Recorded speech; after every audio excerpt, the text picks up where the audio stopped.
బీజేపీలో కొత్త టీం కొలువుదీరింది. కొత్త కెప్టెన్ యాక్షన్లోకి దిగారు. జాతీయ అధ్యక్షుడిగా బాధ్యతలు చేపట్టిన నితిన్ నబీన్ తన నూతన కార్యవర్గంతో ఢిల్లీలో తొలి కీలక సమావేశం నిర్వహించారు. అనుభవానికి యువశక్తిని జోడిస్తూ ప్రకటించిన 65 మంది సభ్యుల టీంకు పొలిటికల్ రోడ్ మ్యాప్ నిర్దేశించారు. పార్టీని క్షేత్రస్థాయిలో మరింత బలోపేతం చేయడంతో పాటుగా యువ ఓటర్లకు చేరువయ్యే అంశంపై దిశానిర్దేశం చేశారు. కేంద్ర పథకాలు ప్రజల్లోకి లోతుగా తీసుకెళ్లడం నుంచి రాబోయే 5 రాష్ట్రాల అసెంబ్లీ ఎన్నికలకు వ్యూహరచనపై విస్తృతంగా చర్చించారు. వసుంధరా రాజే సింధియా, ధీరజ్ సింగ్ రావత్, రామ్ మాధవ్ వంటి సీనియర్స్కు కీలక బాధ్యతలు అప్పగిస్తూ సంస్థాగత నిర్మాణంలో కొత్త ముఖాలకు చోటిచ్చారు. అయితే నితిన్ నబీన్ కొత్త టీం కూర్పు వెనుక బీజేపీ వ్యూహం ఏంటి? ఎన్నికల రాష్ట్రాలపై పార్టీ పెడుతున్న ఫోకస్ ఏంటి?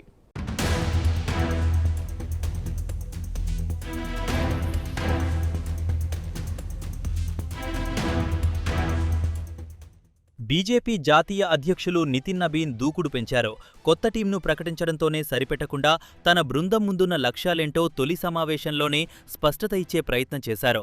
ఢిల్లీలోని పార్టీ ప్రధాన కార్యాలయంలో నూతన జాతీయ కార్యవర్గంతో ఉన్నతస్థాయి భేటీ నిర్వహించారు. రాబోయే రాజకీయ సవాళ్లకు పార్టీ యంత్రాంగాన్ని ఎలా సిద్ధం చేయాలి, జాతీయ నాయకత్వం నుంచి బూత్ స్థాయి వరకు సమన్వయాన్ని ఎలా పెంచాలి, పార్టీ కార్యక్రమాల్లో యువత భాగస్వామ్యాన్ని మరింత విస్తృతం చేయటం ఎలా వంటి అంశాలపై ప్రధానంగా దృష్టి పెట్టారు. కొత్త అధ్యక్షుడు, కొత్త కార్యవర్గం, కొత్త ఎన్నికల లక్ష్యాలు ఈ 3 అంశాలను ఒకే ట్రాక్ పైకి తీసుకొచ్చే ప్రయత్నంగా ఈ సమావేశం కనిపిస్తోంది.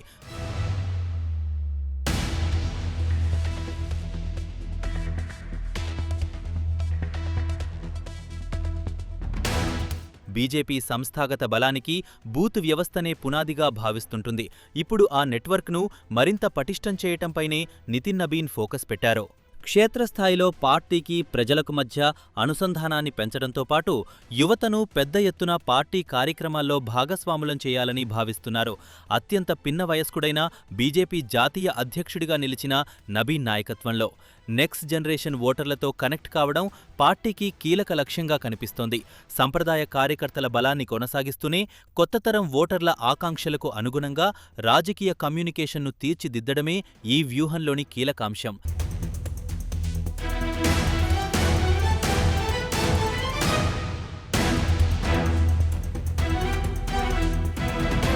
కొత్త కార్యవర్గానికి ఎదురుగా కనిపిస్తున్న అతిపెద్ద రాజకీయ పరీక్ష రాబోయే అసెంబ్లీ ఎన్నికలు.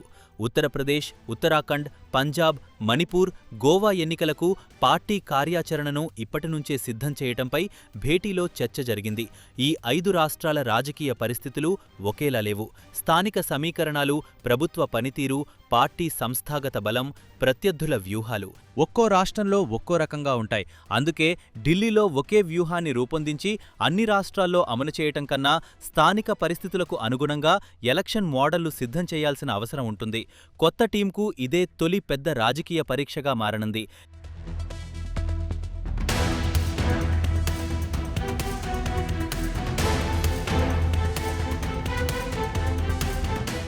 ఎన్నికల వ్యూహంలో పార్టీ సంస్థాగత బలం ఒకవైపైతే కేంద్ర ప్రభుత్వ సంక్షేమ అభివృద్ధి కార్యక్రమాలను ప్రజలకు వివరించటం మరోవైపు. మోదీ ప్రభుత్వం అమలు చేస్తున్న పథకాల ప్రయోజనాలు లబ్ధిదారులకు ఏ స్థాయిలో చేరాయి, వాటిపై ప్రజల్లో అవగాహన ఎంత ఉంది, ప్రభుత్వ కార్యక్రమాలను పార్టీ శ్రేణులు మరింత సమర్థంగా ఎలా వివరించాలి అనే అంశాలపై నేతలకు నితిన్ నబీన్ దిశానిర్దేశం చేశారు. ప్రభుత్వ పనితీరును పార్టీ క్యాడర్ ద్వారా ఇంటింటికి తీసుకెళ్లడం, లబ్ధిదారులతో ప్రత్యక్ష సంబంధాన్ని పెంచుకోవడం ద్వారా పొలిటికల్ కనెక్ట్ను మరింత బలోపేతం చేయాలన్నది ఈ కార్యాచరణలో కీలకంగా కనిపిస్తోంది.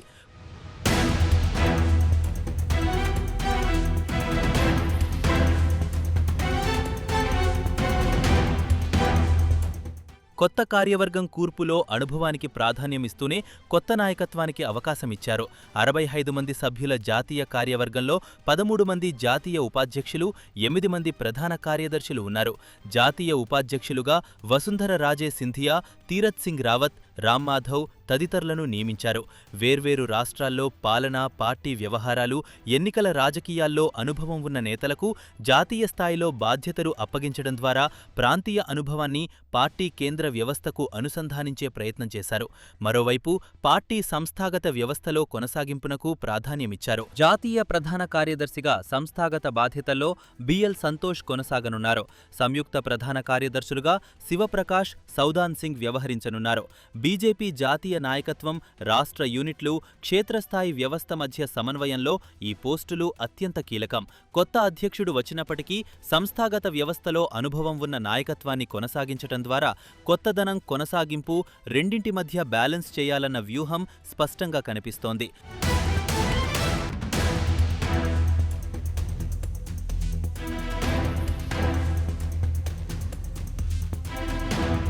కొత్త కార్యవర్గంలో కొన్ని కీలక మార్పులు కూడా చోటు చేసుకున్నాయి. జాతీయ కోశాధికారిగా కేంద్ర మంత్రి పీయూష్ గోయల్ను నియమించారు. పార్టీ డిజిటల్ వ్యవస్థలో కీలకమైన ఐటీ విభాగానికి కొత్త నాయకత్వాన్ని తీసుకొచ్చారు. అమిత్ మాల్వియా స్థానంలో దీపక్ మహాస్కేకు ఐటీ విభాగాధిపతి బాధ్యతలు అప్పగించారు. యువ మోర్చాలోనూ నాయకత్వ మార్పు జరిగింది. తేజస్వి సూర్య స్థానంలో హేమాంగ్ జోషిని యువ మోర్చా అధ్యక్షుడిగా నియమించారు. యువ ఓటర్లను చేరుకోవడం, డిజిటల్ వేదికల్లో పార్టీ సందేశాన్ని విస్తరించడం లక్ష్యంగా పెట్టుకున్న సమయంలో ఈ రెండు విభాగాల్లో మార్పులు ప్రాధాన్యం సంతరించుకున్నాయి.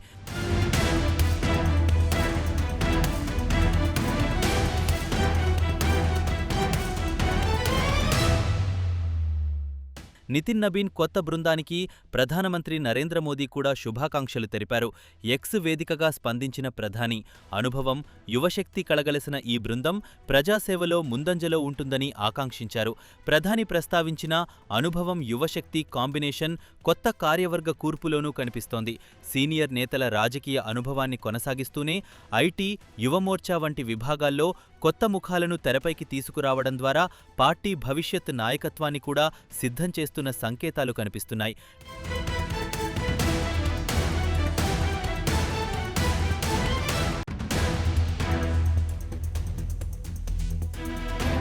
ఢిల్లీలో జాతీయ కార్యవర్గ సమావేశం తొలి అడుగు మాత్రమే.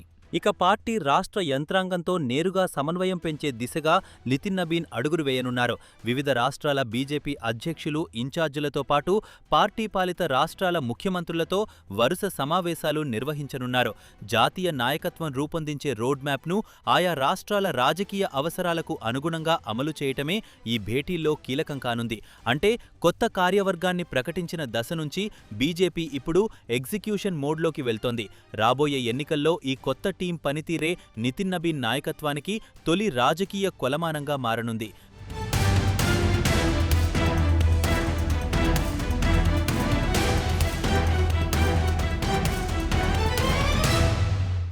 బీజేపీకి రాబోయే కాలం సంస్థాగతంగానూ రాజకీయంగానూ కీలకం కానుంది. ఈ నేపథ్యంలో బూత్ స్థాయిలో పార్టీని మరింత బలోపేతం చేయటం, యువతకు చేరువ కావడం, కేంద్ర ప్రభుత్వ పథకాలను ప్రజల్లోకి తీసుకెళ్లడం, ఈ 3 అంశాలకు నితిన్ నబీన్ ప్రాధాన్యమిస్తున్నారు. ఇక ఢిల్లీ సమావేశాల నుంచి రాష్ట్రాల పర్యటనలకు, అక్కడ్నుంచి ఎన్నికల క్షేత్రానికి ఈ వ్యూహం ఎలా మారుతుందన్నదే కీలకం. అనుభవం, యువశక్తి కలయికతో సిద్ధమైన కొత్త టీం ఎన్నికల పరీక్షలో ఎలాంటి ఫలితాలు సాధిస్తుందో వేచి చూడాల్సిందే.